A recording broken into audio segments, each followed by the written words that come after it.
All right, so far you've heard the stories of 5 inductees. Telling their stories is essential to telling the full story of Colorado history. We do have 5 more to go tonight. Right now, though, we have a special treat for you. The artist you are about to hear tells us she was captivated by the piano before she could even talk. She is a 3-time Emmy Award winner, a 7-time Emmy Award nominee, and several of these honors were in conjunction with the Colorado Women's Hall of Fame film series, Great Colorado Women, which you heard about earlier this evening. She's also a proud member of the Alliance for Women Film Composers. Her past performances include concerts in Europe and South America, as well as countless performances across the U.S. She is a compelling storyteller, and she will share with you the experiences that have inspired her to compose the piece being performed this evening. So now, without further delay, it is my pleasure to share with you the brilliant artistry of Lisa Downing.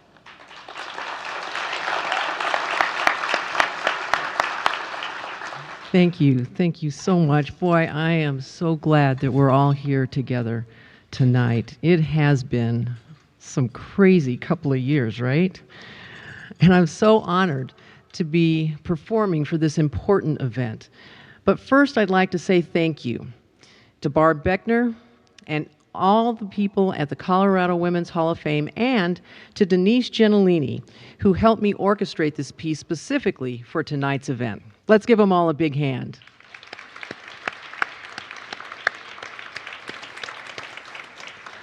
So many of my pieces have appeared in the amazing film series that we've all been hearing so much about tonight, Great Colorado Women, created, directed, and produced by our very own Betty Heid, filmed by Rick Higgins. Yeah, applause, Betty Heid.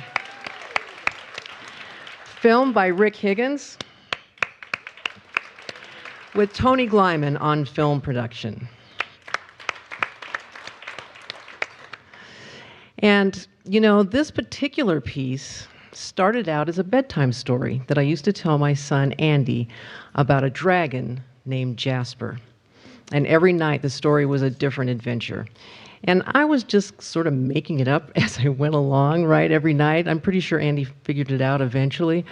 But as Andy grew up, you know, the Jasper stories became a really precious part of our family tradition. And even though Andy's all grown up now, I'd always wanted to create a piece that was sort of a theme song for these Jasper stories.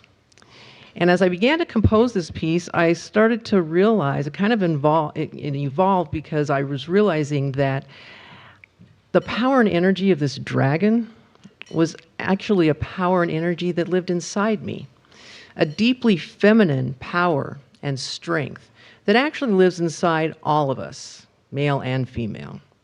And as everyone in this room knows, that feminine power, that feminine strength is often discounted and even discouraged.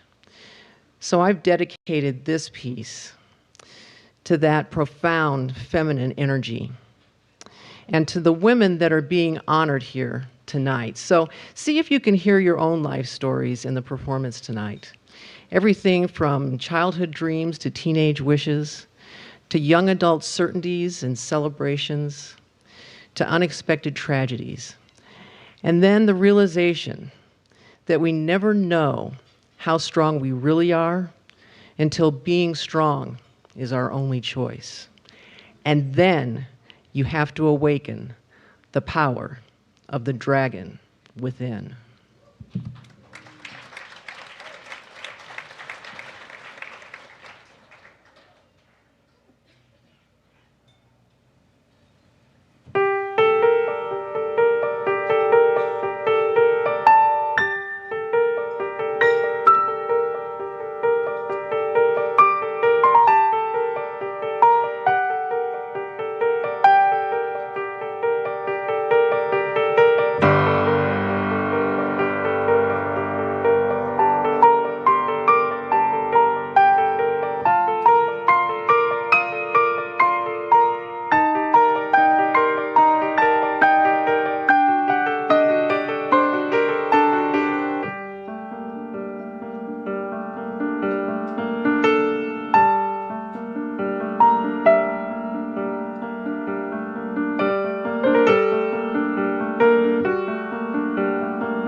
Thank you, Lisa. Your music accompanies the stories of some amazing women, so thank you so much for that. Boy, you know how you talk about during COVID, how you learn things and clean closets and baked bread? And I actually took piano lessons this year. I know nothing about piano, and I have such profound respect for pianists, so thank you for that. That was beautiful. All right, let's turn back to our and don't ask me to play the piano ever, okay? Because I'm really good at happy birthday, that's about it. Okay, now back to our final 5 inductees in the class of 2020.